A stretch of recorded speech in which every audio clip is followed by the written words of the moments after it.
do bad, good, bad, bad, bad. So it took me a while to garner and generate that, you know what I'm saying, from the belly and be like that fire.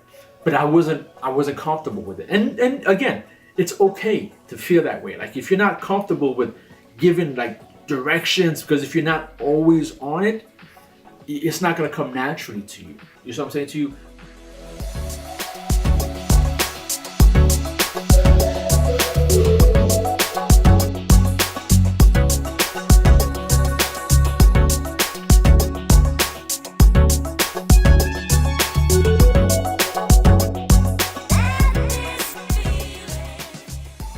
Johnny Fontana, Real World INFJ, back with another video. Don't mind the sweat, just came for a run. Remember, you gotta keep that mental and physical focus, right?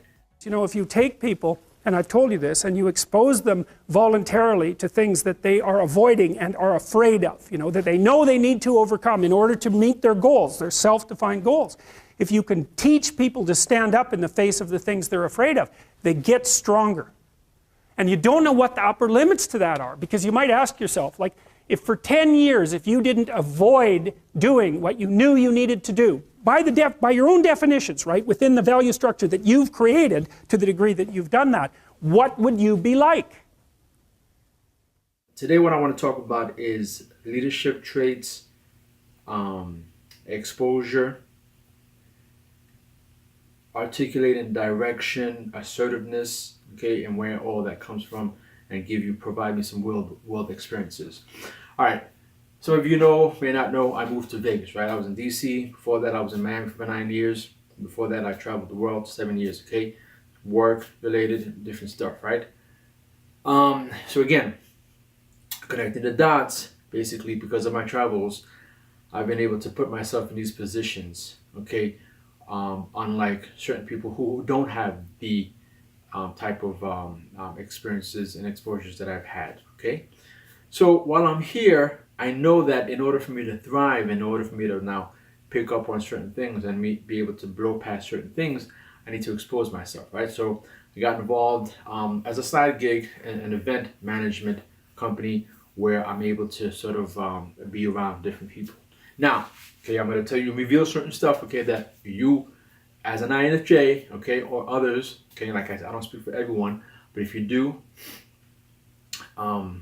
sort of connect with this, then you will understand. Okay, basically as an event manager, I'm basically interning, and I deal with different projects, whether it be production, whether it be the music side, whether it be the security side, just all around, right? Getting a better understanding of how things work. Because remember, I'm a DJ. I have my DJ channel as well. So these exposures help me to see the bigger picture, not just the little things.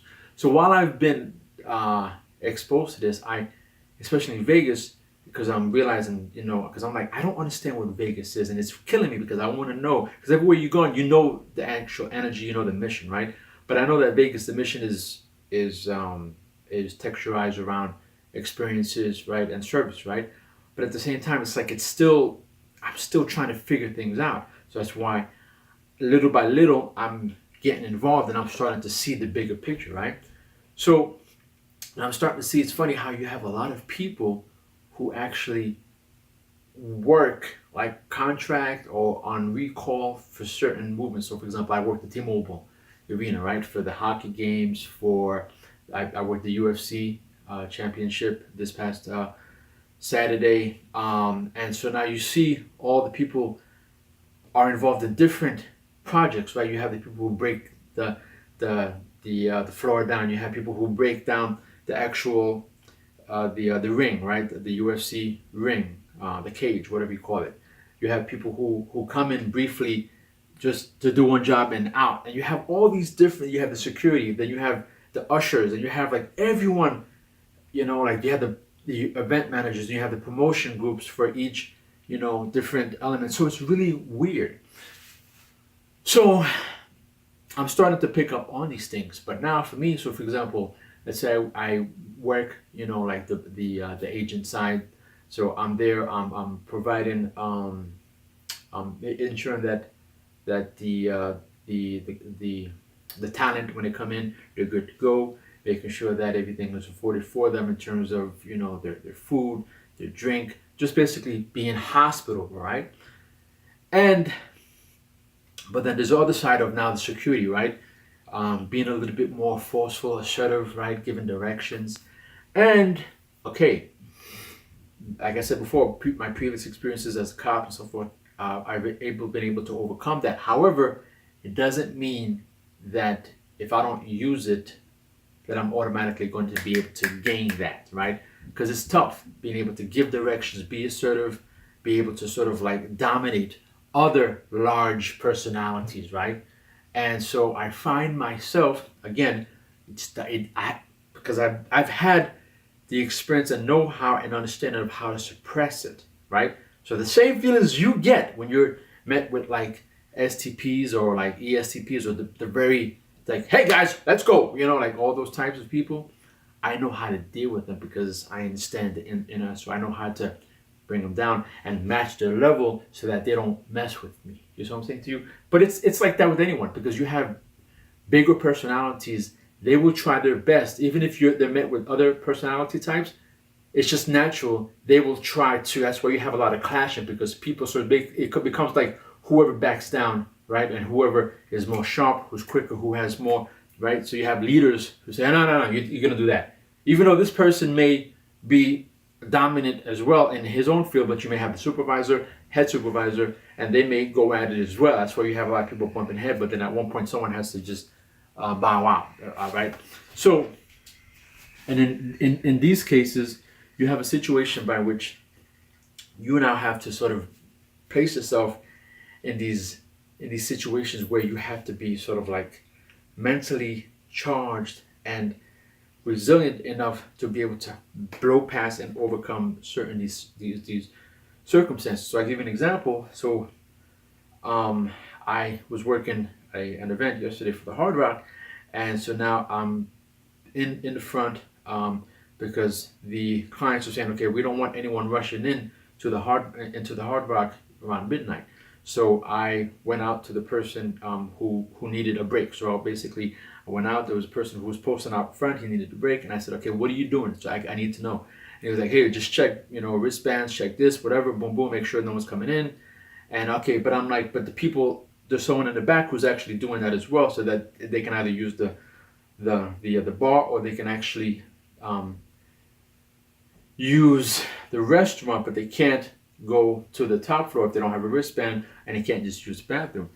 But I was trying to get from him like, okay, but why are you doing that? Because there's also another section where people can come and shop. So he was like, oh no, just just tell them whatever. So I'm like, but why am I doing the same job that person was? And he was like, oh, it's all about communication, bro. Like trying to make me feel as if like I didn't know what I was talking about. And I'm like, but then I'm in my mind, I'm like, okay, relax, don't snap at him, because that's my tendency, right? Just snap. And I said, okay, just calm down, relax. And I realized that he's just one of those kind of people that it's just, because he's a big guy, he doesn't know how to put two and two things together. For him, it's just like, just secure, do this, do that, whatever.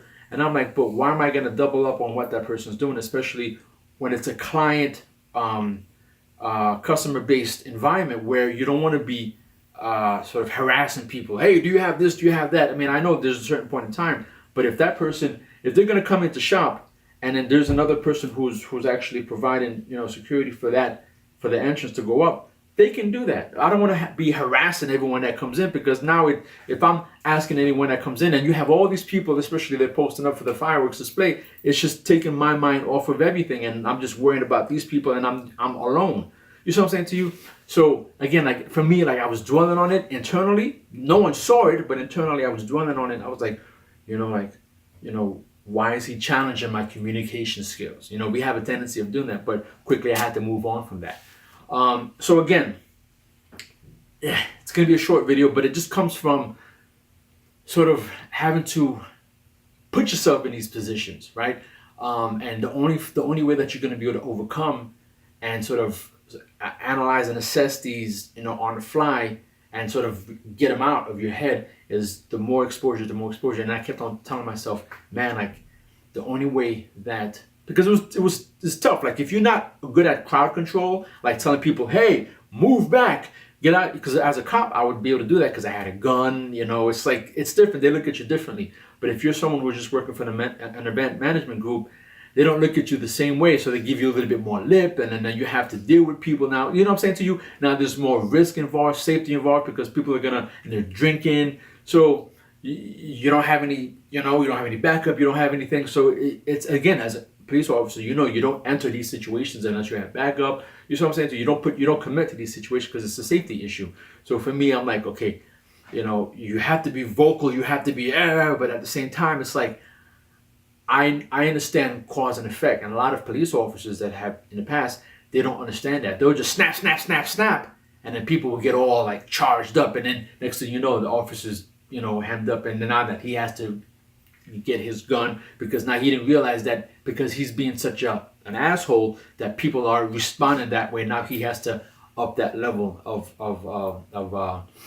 use of force, right? So again, for me, it's like I haven't been in that situation where I have to be so forceful and people back up, back. So it took me a while to garner and generate that, you know what I'm saying, from the belly and be like that fire. But I wasn't comfortable with it. And again, it's okay to feel that way. Like if you're not comfortable with giving like directions, because if you're not always on it, it's not going to come naturally to you. You know what I'm saying to you? However, you have to not be able to suppress the feelings of like being nervous, and because people will see that, people will catch on that, and if you don't know how to suppress it, basically it's just having to find your own way. I can't tell you how to suppress your own feelings, and people are gonna catch you at times. People are gonna challenge you, and you're gonna have to work with that. Go back home and be like, okay, same thing with pickup, right? You're going towards finding this, that, and the third, and okay, what did I do wrong? How did I open? How did I do this?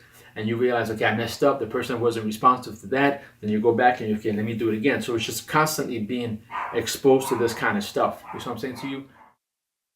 It's very important to understand that, especially for someone like her who has actually been in the service industry, there's a difference between being a leader within your own group and being around people who actually understand and understand the mission. And there's like certain policies and everything that's like there's like one governed understanding, right? Versus you now working in the service industry where you have to deal with a whole lot of different people who are just strangers, right? They have the different personalities. They don't care about you. They don't care about what your mission is, what your job is. They just, hey, I need to use the bathroom. I need this. I need that. I need to change, make this exchange, and I need to go. So sometimes, and it's okay that if you are not used to or haven't been exposed to a lot of that, it takes a while to actually get used to being assertive, right? So some people are like, oh man, I can't believe I'm not assertive. I feel weird doing this, but it's okay. It's just having to sort of be exposed to it constantly. And even with me, my police work, it was tough at first going into people's homes. Literally I was 25 years old and they're 40, 50-year-old people and say, hey, sit down, do this, and give directions in their own home. Like, and it was difficult for me. But after a while, you get used to it. So you sort of overcome that. But she was also talking about how when it comes to the service industry, how people are a little different, right? And so the commonality, I think, in the service industry, no matter what the circumstances, like I was working in an environment, like you said, more controlled. I know everybody knows while they're there, what's the purpose, what's the deal. You pretty much know the structure. You have a program, you follow the program. Everybody knows the policies. But I guess in your situation, it's a little bit like, well, it's like a crowd control because different people for different reasons, and you kind of there to work with your mission in your job, but there are other people that have nothing to do what you're doing here right now, and you have to tell now those people, they can be like, well, out of my face, what are you talking about? What's the reason for this? And I think a lot of people don't articulate what we're talking about because it comes so naturally for them that, hey, just do this, do that. Whereas someone like me, I internalize a lot of this stuff. But things like you said, 50-50 feelings, what's going on, makes sense. Yeah. Like we have to arrive at the middle. If I'm doing something, it needs to make sense. I cannot just be farting out of my, you know what, telling people what to do, and feel like a total fool if I'm asked the question, because I know what am I doing here? I because cannot answer it. Because I know from previous experience how they're going to react, and I need to be able to Cause counter and that. effect calculation ahead of time. But yeah, so a lot of the T types don't understand. I don't know if you can relate to that. A lot of the T types don't actually understand that cause and effect. So they'll just go, and then there'll be a reaction, and then now they have to react, and then they realize, oh, why is this person reacting like this? Well, because you reacted like this, and you don't understand that people aren't going to respond the way that you want them because of the way that you deliver, right? So anyway, let's get into you were gonna say something? Well, the reason in the service industry why not everybody off the bat are comfortable, because a lot of people that are in the service industry, they're used to reactions. Yeah, exactly. So it literally you whatever you do, you cannot disturb me, hurt my feelings, say anything wrong. Been there, done that. And that's why I realized fix this, move on. And then that's why I realized certain people that I'm working with, who are the project managers or whatever, they, even though they may have started that particular job or duty now, they've been around. That's what they've been doing. Like, they haven't really had careers. Comes natural. Yeah. So their careers aren't based on just one setting dealing with people for a common mission.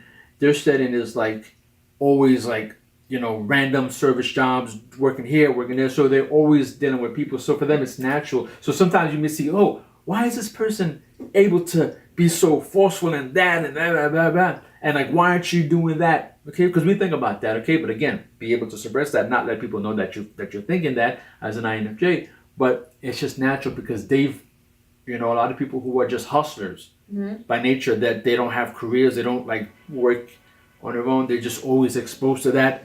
That's what happens. So anyway, again, I don't really track this channel. I just pop up the videos just for your information, for your instructions. Again, I'm going to be doing some videos with my wife in terms of, you know, how we deal with family, her as a SCP, me as an INFJ. If you have any questions, hit me up, info@boothridertv.com. Johnny Fontana, Real World INFJ, and we out.